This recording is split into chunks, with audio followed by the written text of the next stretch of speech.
I want to call Lady Sings the Blues from 1972 starring Diana Ross and Billy Dee Williams a biopic. I do. I really do.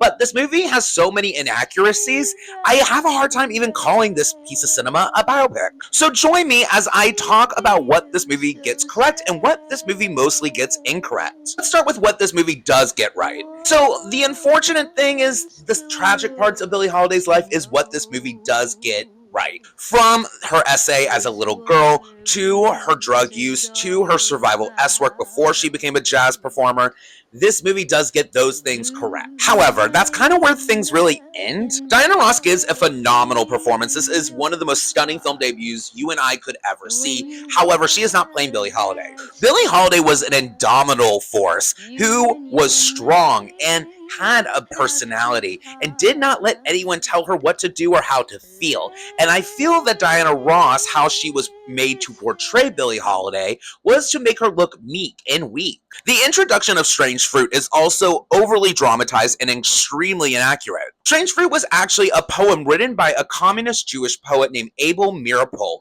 and he presented the poem to Holiday while she was performing at Cafe Society, an interracial club in New York City. That is when Holiday decided to make the poem a song. This movie also has a love story between Holiday and the character Louis McKay, played by the dreamy Billy Dee Williams.